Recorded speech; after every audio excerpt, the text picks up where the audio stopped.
Good morning everybody. तर विद्यार्थ्यांनो, आजच्या क्लासमध्ये आम्ही काय पाहणार आहोत म्हणजे chapter number 7 the modern periodic table. तर ऑलरेडी हा चॅप्टर तुम्हाला 9th आणि 10th मध्ये सगळे आलेले आहेत, तरी पण तुम्हाला 11वीसाठी हा टॉपिक दिलेला आहे. तर मॉडर्न पिरियॉडिक टेबल, तर हा मॉडर्न पिरियॉडिक टेबल ह्या टॉपिकमध्ये आपण काय काय स्टडी करणार आहोत.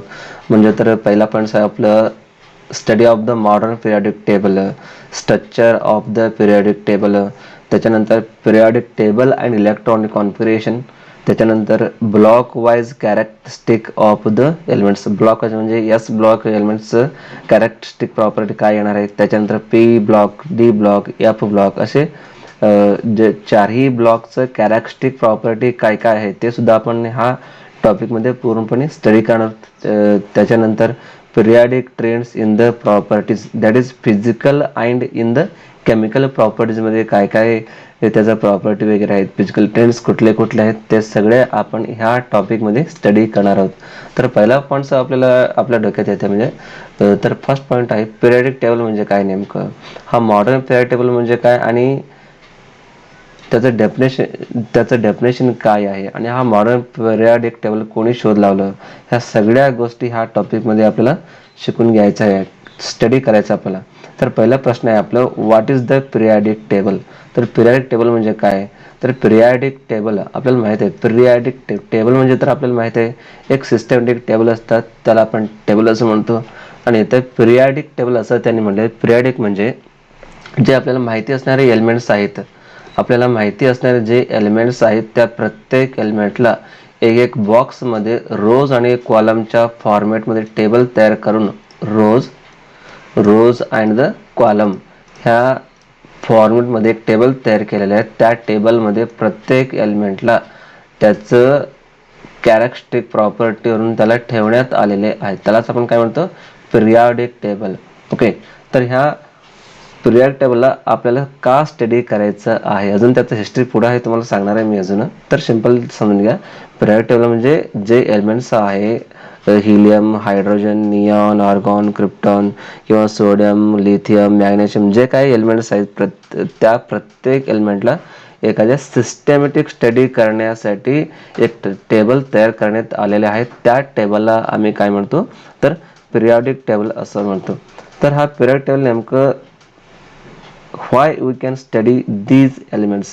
तर ह्या एलिमेंट्स आपल्याला कशासाठी स्टडी करायचं आहे, तर ह्या प्रत्येक एलिमेंटचं आपल्याला सिस्टमॅटिकली स्टडी करायचं आहे. Why you can study these elements systematically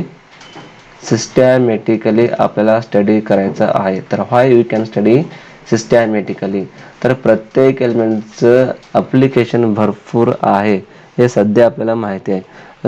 तर तुम्हाला माहिती आहे निऑन गॅस आहे, आर्गॉन गॅस आहे, हा बल्ब वगैरे तयार करण्यासाठी यूज करत असतात. त्याच्यानंतर सोडियम आहे, हा सोडियम एलिमेंट्स आहे, ह्याचा सुद्धा भरपूर यूज आहे, ते पुढं आहे अजून सांगणार आहे मी. तर प्रत्येक जेवढं 118 एलिमेंट्स आहेत त्या प्रत्येक एलिमेंटचा यूज आपल्याला होणार आहे, त्याचा यूज पण आहे, त्यासाठी सिस्टमॅटिकली स्टडी करावा आणि त्या प्रत्येक एलिमेंटचा आपलं कन्फ्यूज होऊ नये म्हणून त्याने एक टेबल आपल्याला दिलेलं आहे, त्यालाच आपण मॉडर्न पिरियॉडिक टेबल असं म्हणतो. ओके, तर हा टेबल करण्यासाठी डिफरंट सायंटिस्टने म्हणजे वेगवेगळ्या सायंटिस्टने स्टडी केलेले आहेत. डिफरंट सायंटिस्ट काही वेगवेगळ्या सायंटिस्टने म्हणून ह्या टेबल तयार केलेल्या आहेत. तर त्याचं हिस्ट्री पाहायचं म्हणलं तर पहिला इथे 1789 मध्ये लुईजर नावाचं सायंटिस्ट होतं. लुईजर नावाचं सायंटिस्ट होतं. त्यांनी त्यांच्या काळात किती एलिमेंट्स होतं, 33 एलिमेंट्स त्यांच्या काळात तिथं रिसर्च झालेले होतं. तर on the basis of the metals, non metals and modulars ह्या फॉर्मॅटचं यूज करून त्यांनी त्यावेळी 33 एलिमेंट्सचं क्लासिफिकेशन त्यांनी केलेलं होतं. ओके, त्याच्यानंतर अराउंड द 1829 मध्ये परत एक सायंटिस्ट येते डोबेरायन हा नाव तुम्ही ऐकलं असेल. ओके, डोबेरायनर, त्यांनी ऑफ द ट्रायड्स असं त्यांनी दिलेलं आहेत. Okay, laws of the triads. Okay, त्याच्यानंतर इन द थर्ड एक सायंटिस्ट येते अराउंड द 1866 मध्ये न्यूलँड येते. तर न्यूलँडला आपल्याला काय दिलं तर लॉज ऑफ द ऑक्टावेव्ज, त्याच्याबद्दल त्यांनी स्टडीसाठी आपल्याला दिलेले आहेत. Means Newlands he discovered in that time. त्यांच्या काळात 56 आय थिंक 56 काय तर एलिमेंट्स होतं. तेवढं त्यांच्या काळात एवढं एलिमेंट्स तिथं डिस्कवर झालेले होतं. ओके, तर त्यांच्या झाल्यावर अराउंड 1869 मध्ये मेंडेलिव्हने घेऊन आलं. मेंडेलिव्हने घेऊन आलं मेंडेलिव्ह पिरियडिक लॉज म्हणून त्यांनी एक तिथं लॉज तुम्हाला दिलेले आहेत. On the basis of the chemical properties वरून त्या जेवढं त्यावेळी एलिमेंट्स होतं त्या एलिमेंट्सला on the basis of the chemical properties वरून त्याचं क्लासिफिकेशन करण्यात आलं. On the basis of the chemical properties. तर काही काळानंतर हा पिरियड टेबलला एक व्हॅल्यू आलं किंवा त्याला एक सेप देण्यात आलं. तर 1930 मध्ये कोण आलं? हेनरीज मोस्ली नावाचं सायंटिस्ट आलं. हेनरी मोस्ली नावाचं एक सायंटिस्ट आलं. त्याने सांगितलं की ॲटॉमिक मास नाही तर आम्ही ॲटॉमिक नंबरवरून प्रत्येक एलिमेंटला क्लासिफाय करता येते. ओके, तर ॲटॉमिक नंबरवरून त्या प्रत्येक एलिमेंटला क्लासिफिकेशन करता येते म्हणून त्यांनी आपल्याला सांगितले आहेत. तर हेनरीजने काय केलं? त्याच्यानंतर Henry's modify the Mendeleev periodic class. तर तिथून त्या मॉडर्न पिरियड टेबल तयार करण्यात आलं. तर त्या मॉडर्न पिरियड टेबल कसे आहे? एक टेबल बघा, ह्या टेबल आपण काय म्हणतो? मेंडेलिव्ह पिरियडिक टेबल असं. तर हे सगळं तुम्ही पाहिलेलं आहे ऑलरेडी. ओके, त्या टेबलमध्ये बघा टोटल 4 क्लासेस आहेत. तर 4 ब्लॉक्स आहेत हे तुम्हाला माहिती आहे. Okay, there R total 4 blocks आहे हे तुम्हाला माहिती आहे. ओके, 4 ब्लॉक्स कुठे कुठे आहे? तर हे बघा, ह्यालाच आपण काय म्हणतो? एस ब्लॉक एलिमेंट्स असं आम्ही त्याला म्हणतो. हे जे रेड कलरचे तर मी बॉक्स काढतो त्यालाच आपण काय म्हणतो? तर ह्या सगळ्यांना काय म्हणतो आम्ही? S block elements. ओके, हे तर तुम्हाला माहिती आहे. त्याच्यानंतर इथं एक बॉक्स काढतो मी, group number 13 to group number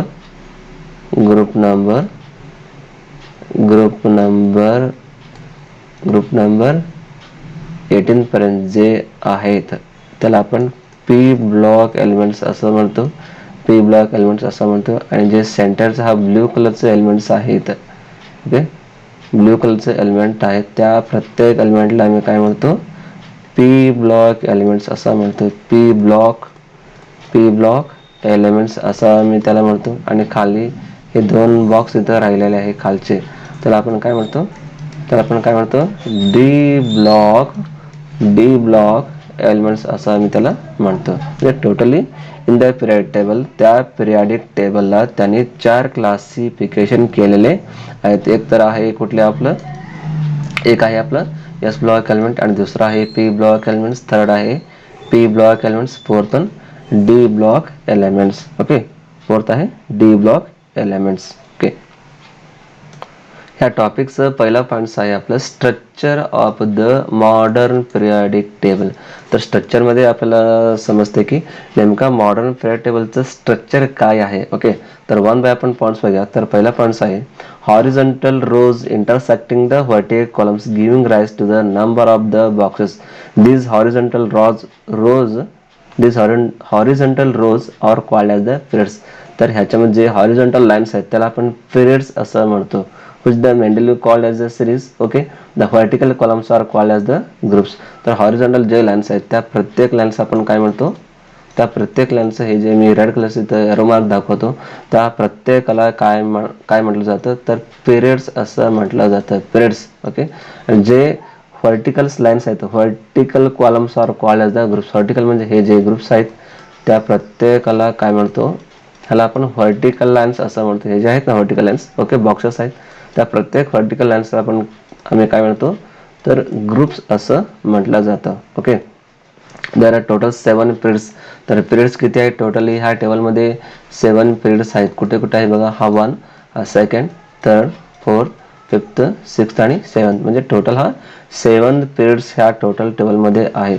तसंच त्याचबरोबर टोटल ग्रुप्स आता मी तुम्हाला सांगितलं ग्रुप्स किती आहे टोटल येतं तुम्हाला दिसत आहे. ओके, 1 to 18 म्हणजे टोटल किती ग्रुप्स आहे?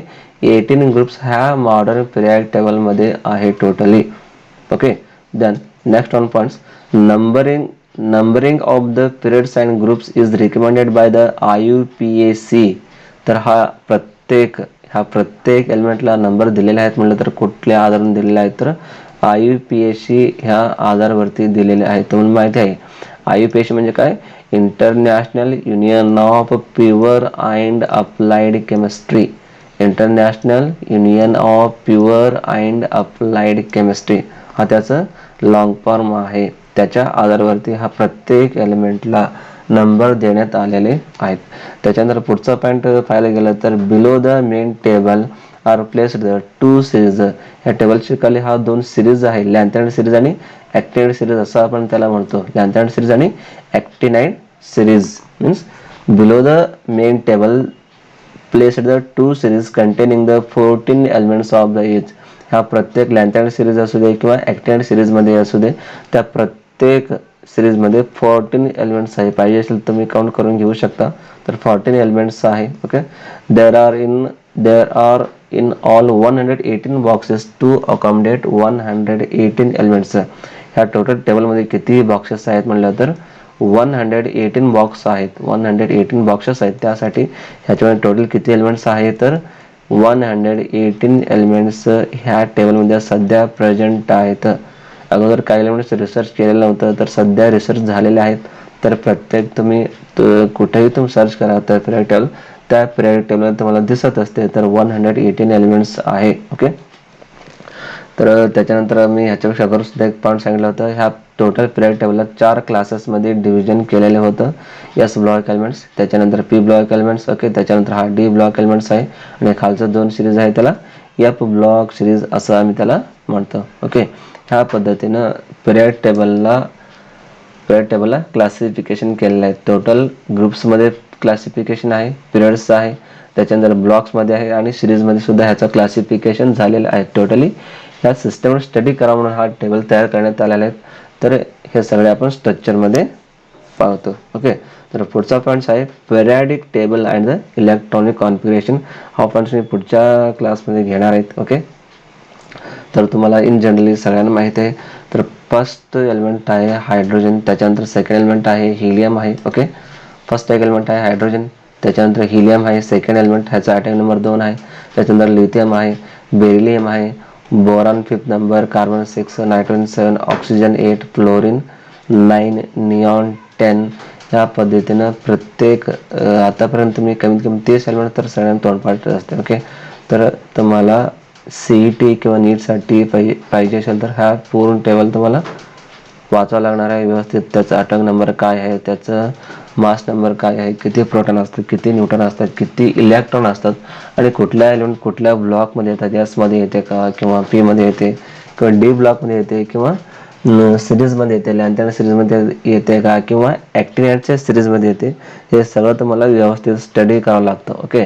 तोपर्यंत पुढचं periodic table and electronic configuration म्हणजे इलेक्ट्रॉनिक कॉन्फिगरेशन ॲक्च्युली कसं लिहायचं, कुठल्या आधारावरती आपल्याला इलेक्ट्रॉनिक कॉन्फिगरेशन लिहायला येते, त्याचंसुद्धा एक लॉंग हिस्ट्री आहे. ते कसं लिहायचं मी तुम्हाला व्यवस्थित सांगतो. ओके.